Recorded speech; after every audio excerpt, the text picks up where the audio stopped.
반갑습니다. 예. 네. 오늘은 특별히 이렇게 인사하시면 좋겠습니다. 메리 크리스마스. 예, 메리 크리스마스. 예, 발음이 괜찮습니다.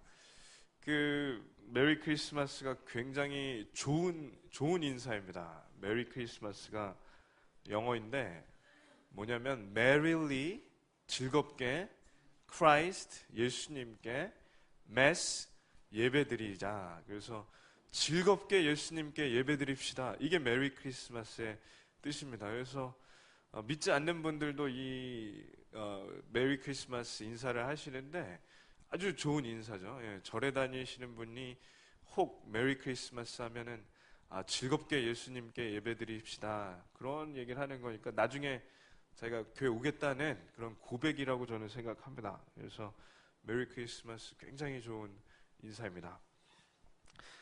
매주 월요일이 되면 제가 그 신림역에 있는 반디앤 루이스 서점에 갑니다. 아침 10시에 문을 여는데 거기에 10시에 가면 직원들만 있고 손님이 하나도 없어서 아주 조용하고 책 읽기가 너무 좋습니다. 제일 먼저 가면 하는 게 베스트셀러 코너에 가서 이렇게 어떤 책들이 지금 사람들이 읽고 있는지 한번 봅니다. 칼 바르스라는 신학자가 한 손엔 성경, 한 손엔 신문 이런 얘기를 하셨는데 한 손에는 성경이 있어야 되겠지만 한 손에는 사람들이 어떤 관심을 갖는지 저도 읽어야 되기 때문에 갑니다. 그래서 이 베스트셀러를 보니까 1위는 지난번에 소개한 언어의 온도가 1위고 5위는 말의 품격, 그게 아직도 1위, 5위 하고 있습니다. 그리고 2위는 트렌드 코리아 2018 이런 책이 2위를 하고 있는데 그래서 제가 저 책들을 한번 쭉 읽어봤습니다.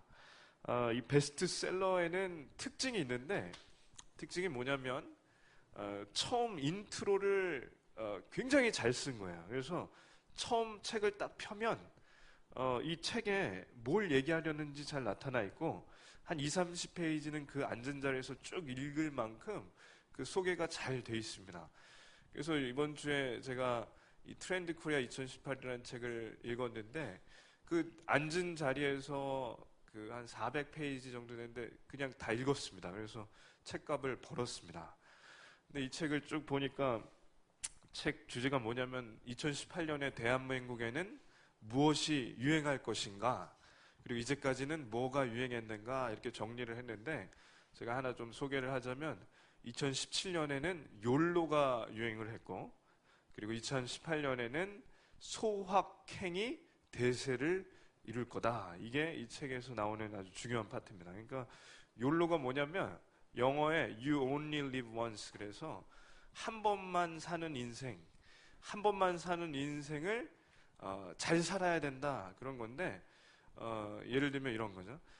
이제까지 안 먹고 안 입고 안 쓰고 해서 돈을 모아서 집을 사고 차를 사서 사는 게 잘 사는 거라고 생각을 했는데 이제 젊은 세대로 갈수록 그런 생각을 안 하는 거예요. 언제 사고 나서 언제 어떻게 될지 모르니까 엊그저께도 불이 나서 그렇게 다 29명이나 죽는 그런 큰 사고가 있는데 세월호 이런 사건이 자꾸 터지니까 자기가 언제 죽을지 모르니 차라리 돈을 쌓고 미래에 좋은 집 사는 거 말고 지금 해외여행을 가고 지금 맛있는 거 비싼 거 좀 먹자. 그게 욜로의 아주 특징입니다. 그래서 TV를 보면은 그 트렌드를 알 수 있는데 올해 유행했던 프로그램 중에 하나가 뭉쳐야 뜬다. 저게 시청률이 많이 나오거든요. 근데 이게 뭐냐면 해외 여행을 하는 프로그램입니다. 그래서 배틀 트립 그리고 뭉쳐야 뜬다 이런 프로그램이 유행하는 이유가 욜로 때문에 그래요. 욜로. 아주 행복은 나중에 있는 것이 아니라 오늘 행복하자. 오늘 즐겁게 살자.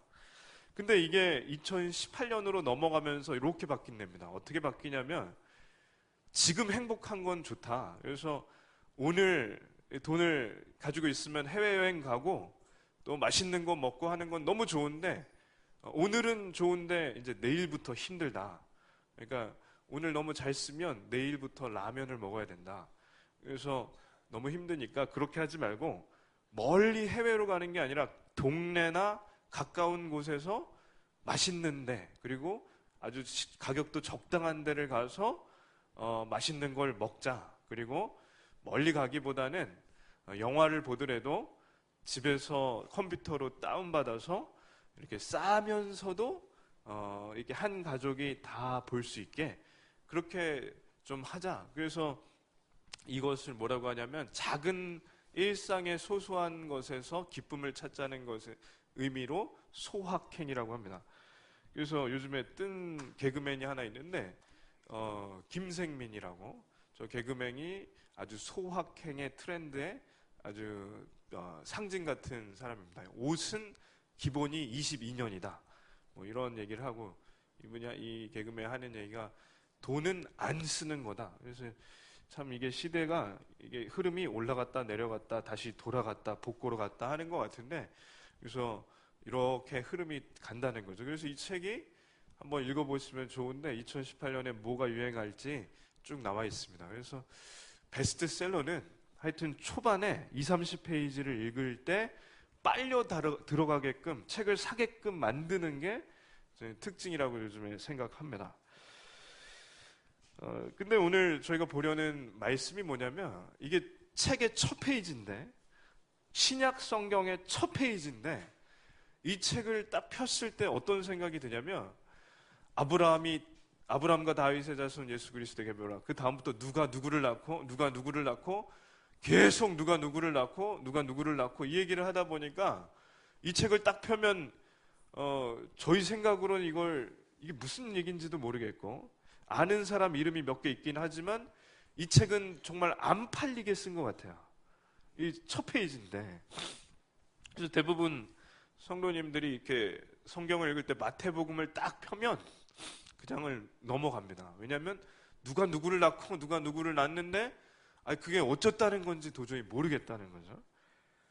그래서 저희가 볼 때는 이게 베스트셀러가 될 일이 없는 책 같은데, 그것은 철저히 저희 입장이고, 이게 처음 쓰여진 독자가 누구냐면 유대인들입니다. 그래서 이 책을 처음 읽는 1차 독자가 유대인들인데, 이 사람들은 이 책을 딱 펴면 저희가 요즘에 유행하는 아주 인기 있는 베스트셀러를 보는 것보다 더 빨려 들어가는 책이에요. 왜냐하면 이 족보가 그만큼 의미가 깊기 때문에 그렇습니다. 그러니까 설명을 오늘 이 마태복음 1장을 통해서 성탄절의 의미를 좀 나누려고 합니다. 지금부터 약 2000년 전에 이스라엘의 베들레헴이라는 아주 작은 도시에서 한 아기가 태어났습니다. 그때 동방에서 별을 찾아온 박사들이 유향과 모략과 황금을 그 아기에게 바칩니다. 그래서 그 아기가 도대체 누구인가, 그 아기가 도대체 어떤 아기인가에 대해서 지금 1장부터 얘기하는 게 마태복음입니다.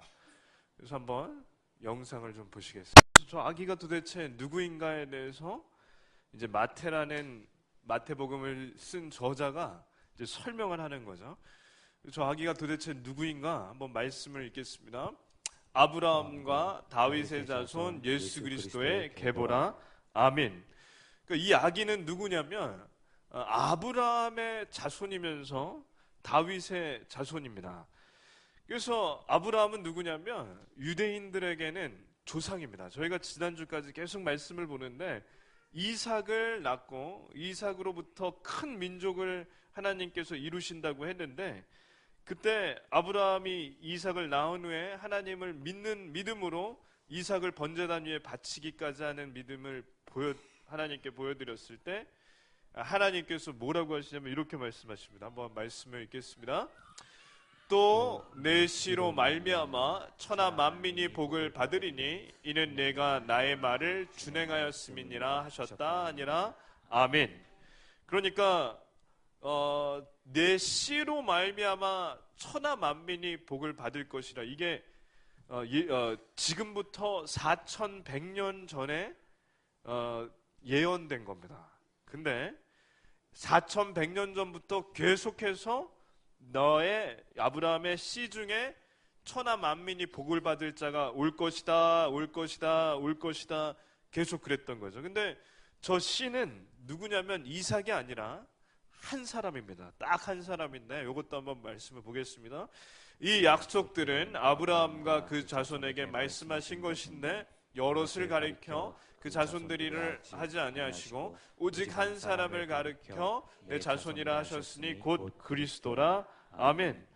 그러니까 한 사람이 올 거다, 올 거다, 오실 거다, 오실 거다. 4100년 전부터 계속해서 예언이 내려왔는데 지금부터 2000년 전에 저 예언이 있은 지 2100년 후에 아까 전에 보셨듯이 한 아기가 태어났다는 거죠. 그 아기가 예수님입니다.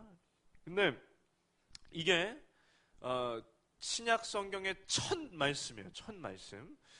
한번 잘 생각해 보시면 이 첫 말씀이 아브라함과 다윗의 자손 예수 그리스도라, 예수 그리스도의 계보라.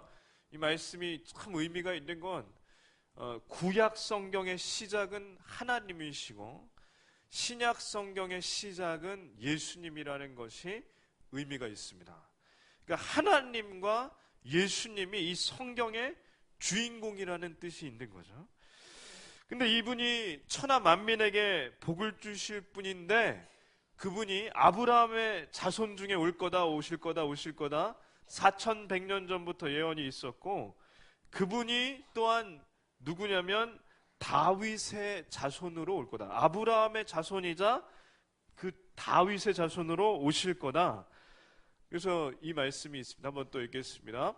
나 여호와가 말하노라 보라 때가 이르니니 내가 다윗에게 한 의로운 가지를 일으킬 것이라 그가 왕이 되어 지혜롭게 행사하며 세상에서 공평과 정의를 행할 것이며 아멘.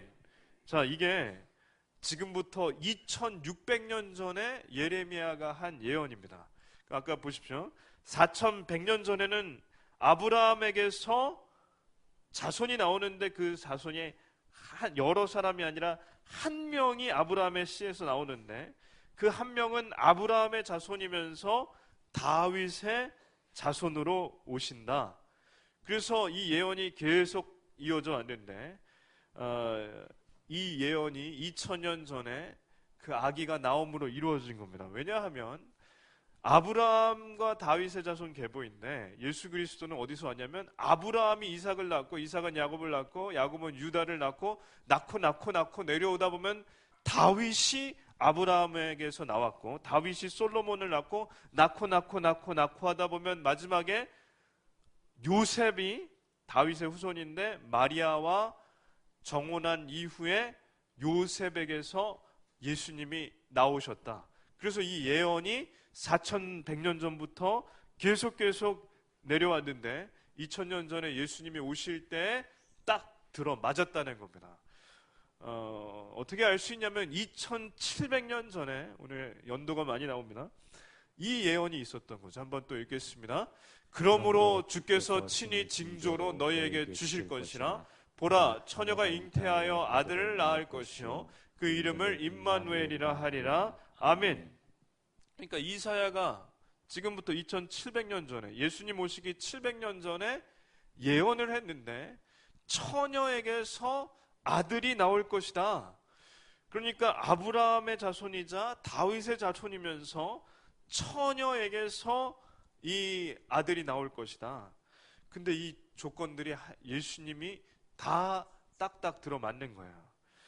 내일 설교할 내용이지만 베들레헴아, 미가라는 선지자가 베들레헴아 너는 울지 말지어다 너에게서 귀한 자가 나올 것이다 그렇게 예언을 하는데 그것도 몇백 년 전에 쓰인 예언이 이 마리아와 요셉, 이 요셉과 마리아가 이제 성령으로 아기를 잉태해서 이 임신해서 베들레헴에 그때 마침 황제가 호적을 정리하러 고향에 가라고 했는데 요셉의 고향이 베들레헴이라 베들레헴에 내려가서 아기를 낳으니 이 성경에서 나온 예언들이 다 맞습니다. 한 신학자에 의하면 예수님에 대한 예언이 332가지인데 332가지가 4100년 전부터 예수님 오시기 전까지 계속 쓰여졌는데 332가지가 다 맞는다는 거예요. 제가 오늘 보여드리는 거는 3가지이고 내일 보여드릴 것도 한 2가지 정도 되는데 제가 시간이 없어서 다 소개는 못하지만 332가지가 예수님이 이 땅에 그 마리아의 아기를 통해서 아기로 오기심으로 다 이루어졌습니다. 그래서 그럼 이 예수님이 도대체 왜 오셨는가? 이 아기로 오신 이유가 무엇인가? 예수님은 하나님의 아들이신데 이 땅에 오신 겁니다. 이 이유가 오늘 보는 족보에 나와 있습니다. 자, 예수님이 저 아기로 오셨는데 이 아기는 아무 흠도 없고 죄도 없고 이 세상을 만드신 분입니다. 그리고 이분은 마지막에 우리를 심판하시는 분이십니다. 근데 이분의 족보가 저희가 볼 때는 그냥 평범해 보이는데 누가 누구를 낳고 그냥 당연히 누가 아버지 어머니가 아이를 낳는 건 당연한 것인데 이게 무슨 의미가 있나? 오늘 한번 보겠습니다. 말씀을 한번 읽겠습니다. 유다는 다말에게서 베레스와 세라를 낳고 아멘. 자, 유다는 다말에게서 베레스와 세라를 낳았다. 그러니까 아브라함 이후로 이삭이 야곱을 낳고 야곱이 요셉도 낳았지만 유다를 낳았는데 그 유다가 다말에게서 베레스와 세라를 낳았다. 이게 도대체 뭐 평범한 것 같은 이게 무슨 의미가 있나? 일단은 유대인들의 족보에는 여자의 이름이 잘 안 들어갑니다. 근데 오늘 말씀을 잘 보면 4명이 들어가는데 4명이 들어간 것도 특이하지만 저 나온 이름 유다와 다말은 참 파격적인 이름이에요. 왜냐하면 유다가 아들들이 있는데 그 중에 한 아들이 며느리가 이름이 다말이에요. 그러니까 유다가 시아버지고 다말은 며느리입니다. 그러니까 며느리가 이 남편하고 결혼했는데 남편이 일찍 요절한 거야. 그래서 이때 당시에 남편이 일찍 죽으면 형에게 이 그 며느리가 시집을 가야 되는 이상한 법이 있는데 이 며느리에게 이 시아버지가 자기 첫째 아들을 안 주려고 하는 겁니다. 그래서 이 며느리가 어디를 가냐면 친정을 가요.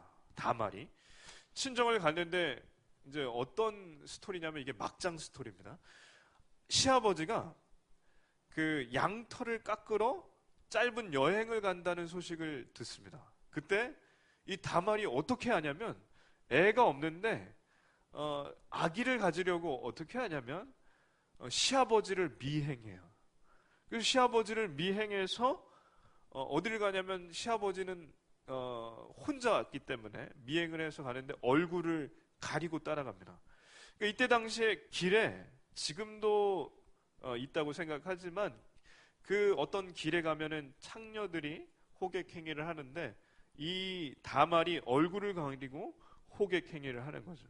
그때 이 유다가 다말을 며느리인 줄 못 알아보고 얼굴을 가렸으니까 내가 너에게로 들어가리라. 그러니까 오늘 밤 잠자리를 내가 화대를 줄 테니 염소 새끼 한 마리를 줄 테니 나하고 잠을 자자 그랬더니 다말이 좋다고 하면서 화대가 지금 줘야 되는데 어디냐니까 유다가 없는 거예요. 없어서 뭐라고 하냐면 내가 지금 지팡이와 끈과 도장을 담보물로 줄 테니까 나중에 이것을 내가 찾으러 올 때 염소 새끼를 주겠다. 그랬더니 다말이 저게 그 화가가 그린 그림인데 얼굴을 가리고 저 담보물을 받은 다음에 잠자리를 합니다. 그래서 임신을 하는 거예요. 쌍둥이를 임신하고 이 다말이 친정에 가 있다가 배가 불러올 때 시댁에 들어옵니다. 시댁에 난리가 난 거죠. 왜냐하면 며느리가 친정에 가 있다가 임신을 해서 왔으니 이 시아버지가 돌로 쳐 죽이라. 이게 율법이니까. 그랬더니 이 며느리가 그때 조용히 가슴에서 품에서 꺼내는 게 뭐냐면 시아버지의 지팡이와 끈과 도장입니다. 그랬더니 이 유다가 시아버지가 깜짝 놀라면서 아주 유명한 말씀을 하는데 네가 나보다 옳도다. 내가 가업 물을 자를 너에게 주지 않았기에 네가 이렇게까지 했는데 그게 다 내 죄다.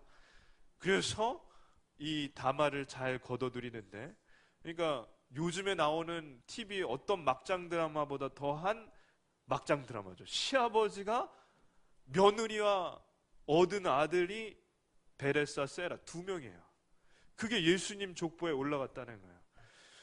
그러니까 도대체 유다도 참 기가 막힌 인물이지만 저 다말은 참 어떻게 지금도 시아버지와 며느리 사이에서 애 난 걸 누구한테 얘기하겠어요?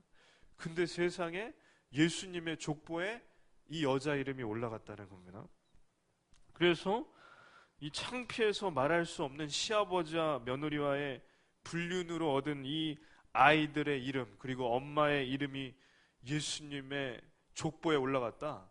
이거는 진짜 유대인들이 보면요, 처음 읽자마자 3절에서 충격을 받는 거죠. 저희는 유다가 다말이랑 이게 뭐지? 할 수도 있지만 그 말 한마디 한마디, 단어 한마디 한마디가 굉장한 의미가 있습니다. 근데 다말만 그런 게 아닙니다. 말씀을 또 읽겠습니다. 살몬은 라합에게서 보아스를 낳고, 보아스는 룻에게서 오벳을 낳고, 오벳은 이세를 낳고. 자, 여기에 또 제가 색칠한 라합이 여자 이름인데 유대 족보에 여자 이름이 들어간 것도 특이하지만 이 라합은 누구냐면 기생입니다. 여호수아 성경을 읽어보면 여호수아서에 나오는데, 여호수아와 모세들을 이은 여호수아가 백성들과 가나안 땅을 가는데, 그때 가나안 땅에 들어갈 때 이 여리고성을 정복하기 전에 정탐꾼 2명을 보냅니다. 그 정탐꾼 2명을 이 라합이 숨겨주는데, 라합은 하나님을 믿는 믿음이 있었다고 해요. 그래서 이 정탐꾼을 숨겨주면서 나중에 전쟁을 할 때 우리를 당신들이 이길 것이 뻔한데 나를 그리고 나의 가정을 살려달라, 그렇게 약속을 하니까 이 정탐꾼 2명이 알겠다고 약속을 합니다. 그래서 이 2명을 끈을 매달아 가지고 숨겨주는데, 이때 둘 중에 한 명의 이름이 살몬이고, 살몬이라는 사람과 이 라합이 나중에 전쟁에 이긴 다음에 결혼을 해서 아이를 갖습니다. 자, 근데 라합이 어떤 여자냐면 기생은 그냥 좋게 표현한 거고 창녀예요. 창녀, 몸을 파는 여자. 그리고 라합은 이방 여자입니다. 그러니까 이방 여자는 어떤 의미가 있냐면, 제가 아무리 생각해봐도 참 이해하기 어려운 이 설명이 될 것 같은데, 그래서 제가 설명해 드리자면, 최근에 이마트에 가봤더니 이제 우리나라에 다민족이라는 게 많이 들어왔다는 거죠. 그래서 봤더니 아빠는 한국 분인데 여자분이 베트남 분 같아요. 그 동남아시아 분. 그리고 애는 까무잡잡하더라고요. 근데 그런 부부들이 이마트에서 한 3쌍을 받습니다. 그러니까 우리나라에 그런 분들이 이제 많다는 거죠. 라합이 그런 거예요. 라합이. 이방인이라는 게 어떤 뜻이냐면, 그러면 안 되겠지만 제가 방송을 잘 보니까 동남아에서 오신 그 여자분들이 차별을 많이 당한다고 하더라고요. 그러니까 이 라합이 그런 거예요. 마치 동남아시아에서 온 것처럼 이방 여자이고 거기다가 기생이면 아무도 눈에 거들떠보지도 않고, 더군다나 직업 여성이라는 것은 지금도 떳떳하기 힘든데 이때는 말할 것도 없습니다. 이 라합이 아무리 지혜롭고 하나님의 이 사람들을 숨겨줬다 하더라도 사람들이 볼 때는 이 여자는요 정말 낮게 보는 여자예요. 근데 이 여자의 이름이 예수님의 족보에 들어갔습니다. 예수님의 족보에는 그러니까 시아버지와 며느리 사이에 나온 애들, 그 불륜의 자녀들, 그 밑으로 외국인 창녀가 들어갔다.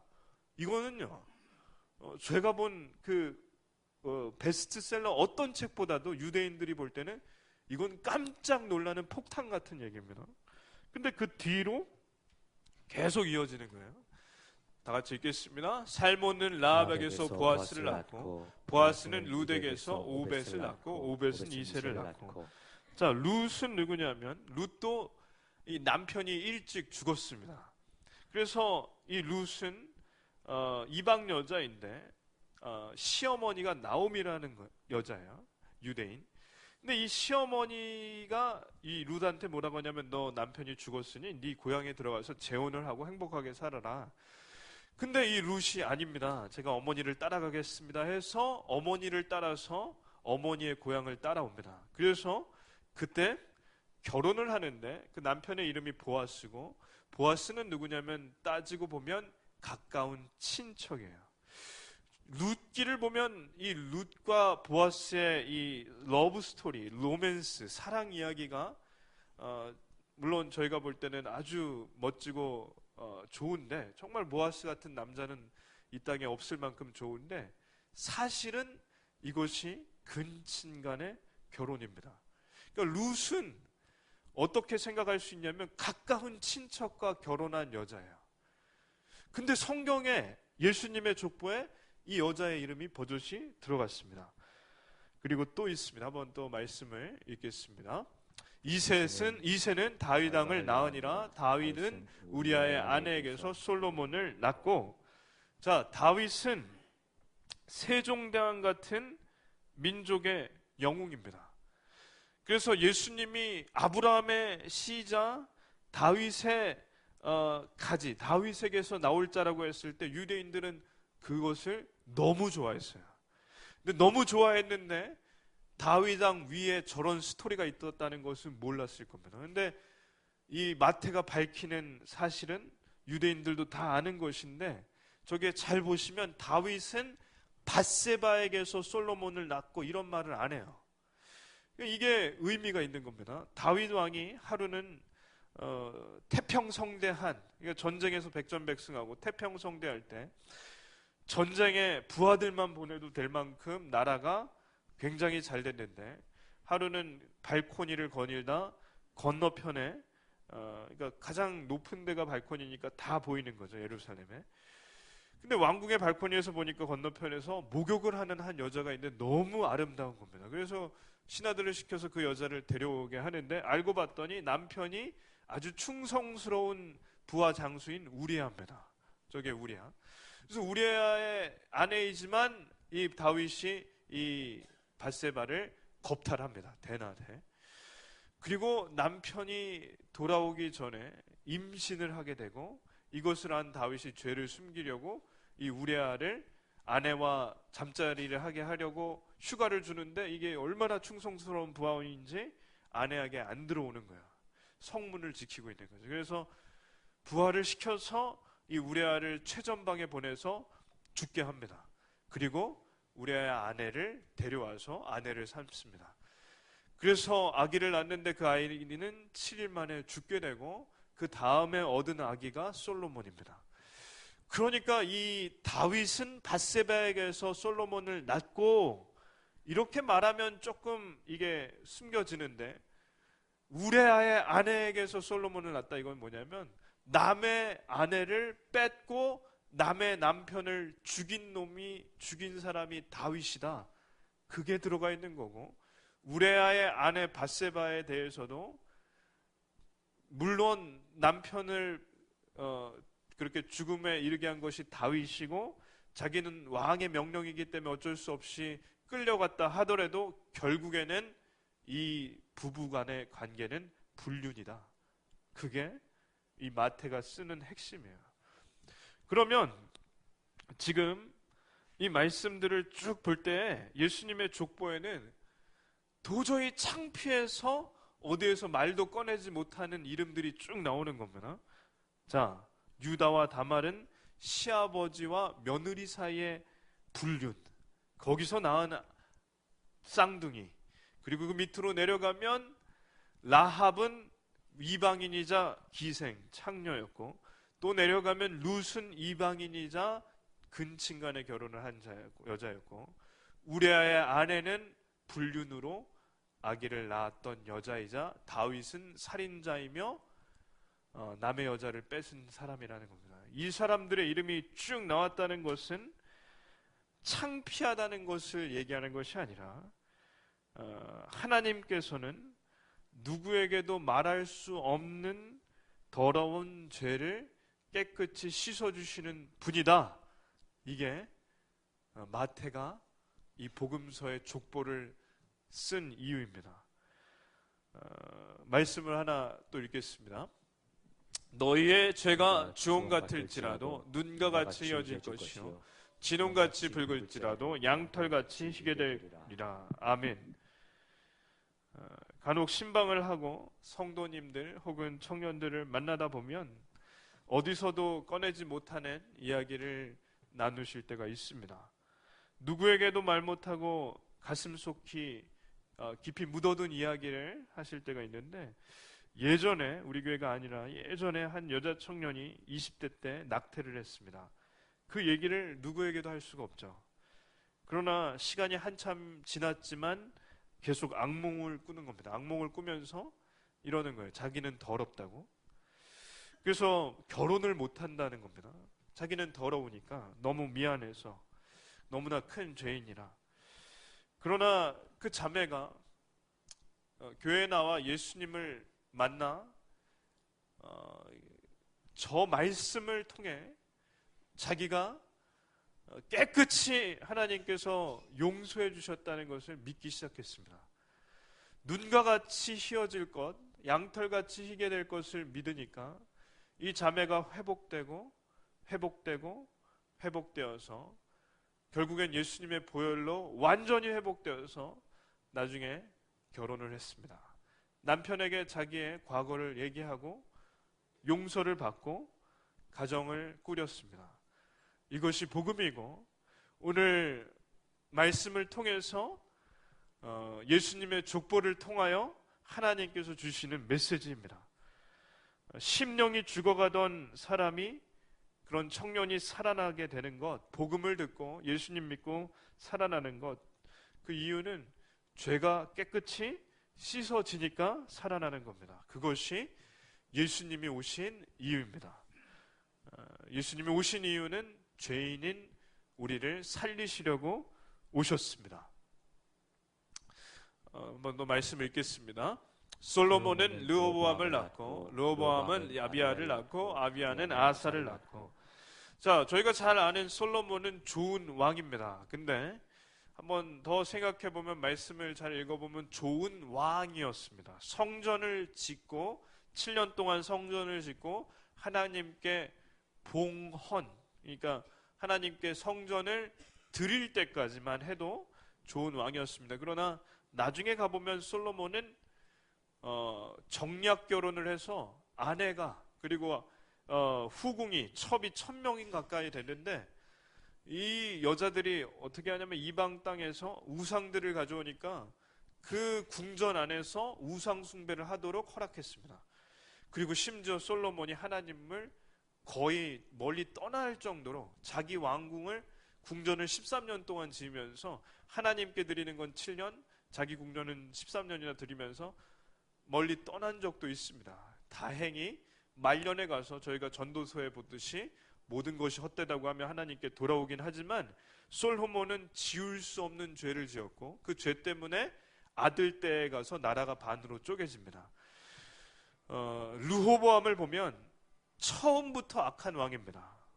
형편없는 사람인데, 솔로몬이 성전을 짓고 궁전을 지으려고 백성들에게 부역을 너무나 과하게 시켰더니, 백성들이 와서 새로운 왕인 아들 르호보암 왕에게, 우리에게 너무 세금과 부역이 심하니 좀 낮춰달라 그랬더니, 이 솔로몬이 주위의 신하들에게 얘기를 해서 이것을 어떻게 할까 하다가 어떻게 하냐면, 르호보암의 나라가 견고하고 세력이 강해짐에 그가 여호와의 율법을 버리니 온 이스라엘이 본받은지라 그들이 여호와께 범죄함으로.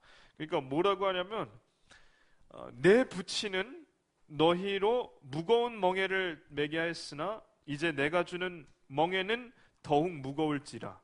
내 부친은 채찍으로 너희를 징치하였으나 나는 너희를 전갈로 징치하리라.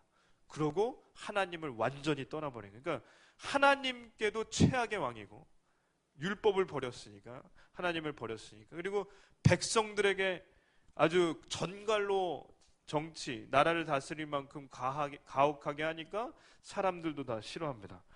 그래서 이 왕 때 나라가 반으로 쪼개지는 거죠. 그리고 왕이 된 지 5년 만에 애굽에서 군대가 들어와서 솔로몬 왕 그리고 다윗 왕 때 쌓아놨던 곳간의 모든 보화와 보물을 다 가져갑니다. 그래서 하나님께도 최악의 왕, 백성들에게도 최악의 왕, 이런 형편없는 왕의 이름이 지금 족보에 올라가 있습니다. 그래서 오늘 말씀을 통해서 이제 결론을 맺으려면, 예수님의 족보에는 형편없는 사람들의 이름이 쭉 나열됐다는 거죠. 물론 괜찮은 사람의 이름도 있지만 형편없는 사람들, 불륜, 그리고 근친 결혼, 그리고 시아버지하고 결혼, 거기다가 창녀, 거기다 나라를 말아먹은 왕, 그리고 남의 여자 뺏은 왕, 그리고 남의 살인까지 한 왕, 그리고 나라를 팔아먹을 정도로 망가졌던 저런 르호보암. 그러나 이러한 이름들이 올라 있기 때문에 저에게 희망이 있습니다. 이슬람은 이렇게 말합니다. 알라는 위대하다. 알라를 받들지 않으면 죽여라. 그런데 하나님께서는 반대로 하십니다. 하나님께서는 형편없는 사람이라고 버리시는 것이 아니라 그 사람을 일으켜 주시고, 지난주부터 그 전주까지 계속 말씀을 나눴듯이 넘어지면 일으켜 주시고, 넘어지면 일으켜 주시고, 사람 구실 못하면 사람 구실하게 하시고, 죄가 있으면 깨끗이 씻어 주셔서 살려 주십니다. 그래서 오늘 형편없는 족보는 저희에게는 희망이 되는 족보입니다. 마지막으로 마태는 누구냐? 이걸 쓴 사람은 누구냐? 매국노였어요. 매국노. 그러니까 우리나라 일제 앞잡이처럼 나라가 로마에 압제당하고 굴복하고 그럴 때 로마의 압제비로 세금을 걷어서 자기 호주머니에 반은 채우는 사람, 매국노, 이완용 같은 사람이 마태입니다. 근데 예수님 믿고 변화돼서 이 책을 쓴 겁니다. 그리고 예수님이 이 사람을 욕하지 않으세요. 그리고 손가락질하지 않으시고 제자로 세우셨습니다. 그러므로 오늘 족보를 보듯이, 오늘 이 책을 쓴 마태를 보듯이 하나님께서는 저희를 똑같이 보십니다. 어떤 죄라도, 주홍같이 붉은 죄, 진홍같이 붉은 죄라도 양털같이 흰눈같이 희게 해주시는 예수님이 내일 이 땅에 오신 것입니다. 그것이 이 땅에 오신 이유입니다. 저희를 살리시려고. 그래서 오늘 그리고 내일 이 성탄절에 우리를 살리러 오신 예수님을 찬양하는 시간이 되기를 축원합니다.